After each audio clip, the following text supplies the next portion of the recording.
Welcome back to the channel, guys. In today's video, we're going to discuss what modifications I've done to the car so far in the past 2.5 years of ownership and what you can expect out of the car with these modifications. Now, at the end of the video, I'm going to go over the grand total of how much I've spent in modifications, not only performance mods, but cosmetic mods as well. Now look, although parts and items for this car can be pricey for a car that came out in 2013, you would think that parts would be a little bit cheaper, but unfortunately not a lot of companies are making updated parts for these cars. So in just a moment here, we're going to go a full in-depth dive into every single mod that I've done so far.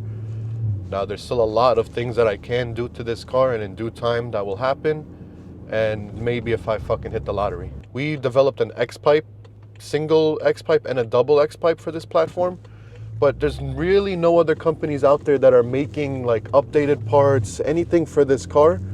And the good thing is, with the Mecha X-pipe, we're not knocking you over the head for $1,500, $2,000. The X-pipe is the only thing you need on these cars to make it sound like that deep tone V8 that you get from a full exhaust system. Now, while we're on the inside still here, the first really interior mod I did to the car is this Apple CarPlay module. Full Apple CarPlay. There's no really lag in the screen. Once you press play on a song, it plays right away. I know some screens kind of have a delay. So yeah, that's one of the first mods I did to this car. Now if we come to the back here, you can kind of tell this does have a full exhaust system as mentioned before. Now I did get lucky and I did buy this off someone who unfortunately spun a bearing. So they parted out their exhaust. I picked it up for about $1,700, I believe. I drove all the way to PA to pick it up the day it was posted. So $1,700 bucks, I mean, for a full system is not horrible compared to what they really go for. Now also, if we stay here at the back, I have this carbon M Performance style lip. It just replaces the OEM paint matched black one that the car does come with. Now this did cost about $180. Not too bad. Good carbon quality, and I think it matches nicely with the rest of the carbon bits. Ah, shit, these fumes, man. I have this RW carbon center diffuser piece here. Now this is my favorite diffuser for the car. I know that some other ones replace this whole diffuser part here, but it just looks too chunky. Doesn't look OEM plus, which is the route I'm trying to go down. So this diffuser was about $400. All right, next thing on the list here, obviously can't see them, but we did some H&R lowering springs. Now these ran me about $300, and that's not, you know, with the install price. Also, I have a 10mm spacer in there, as you can probably see. Those were about, I'd say $50-$60 as well to add onto the list. Now moving into more performance mods that we got going on here. As you can see, I went with the Arcade Tunes front mount intakes here. Sick filters in the front. They sound extremely good.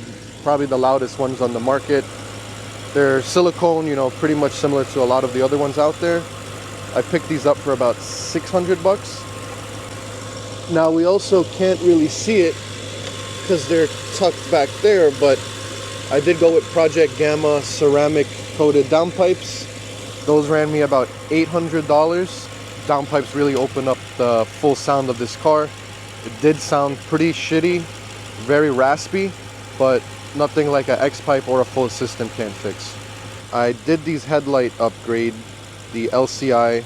Now they are from Alibaba, but I did get them at a pretty discounted price. I'm not spending the $3-4 grand that, you know, it is for the OEM ones. I mean, you even got the BMW active LED stamp here.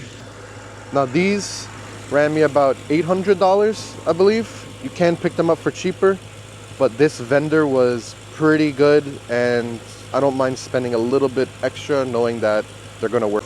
Now obviously that piece is not there, but I do have a RW carbon center chin lip for the car. It's currently in the garage. I'm not putting it on yet since there is some snow still out on the road. I'd say $300 I think for the RW carbon front lip. Yeah, not too bad, but you can honestly find them on eBay for like 180 bucks. That's what I did for the second one. But I did get this one that I have in the garage as a gift, so I'm gonna take it. Also, on the exterior, as soon as I got the car, I mean literally next day, I brought it straight to my guy at New York Tint Pros, Giuseppe. He took care of me. I did, I believe, 20s all around on the sides and the rear, 20%. And then on the front windshield, I did 35. It's not too dark. You could still kind of see through, not really, but at night it's nice, it looks clean. It does keep the interior cool since they are the ceramic tints. These I paid about $350. Now back to performance mods. I did do a stage 1 BM3 off-the-shelf tune. Very reliable, has been running it for over 2 years now. With the tune and the Wi-Fi adapter to flash the tune, it ran me about $900, and that was straight from the BM3 website. Now in addition to that, since we do live in New York here, catless, you're not going to be passing emissions. Luckily, I know a few people here and there, and I did get a custom emissions tune. Now that ran me a few $100. Now, like I was saying, that inspection tune, flash it, and you literally just drive up into the inspection like you would normally, and it passes no problem. Like I said, I'm fully catless, fully tuned, and I pass no problem. Suck it, New York. All right, so that's pretty much every single thing I've done to the car so far, modification-wise, accessories, performance. Now, the grand total in about 2.5 years that I've spent modding this car has been about $7,310. So for $7,310, this is what you can expect out of a F10 M5.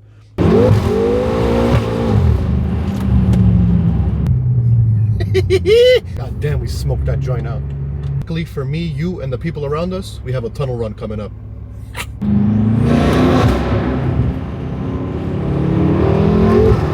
I'll catch you guys on the next one.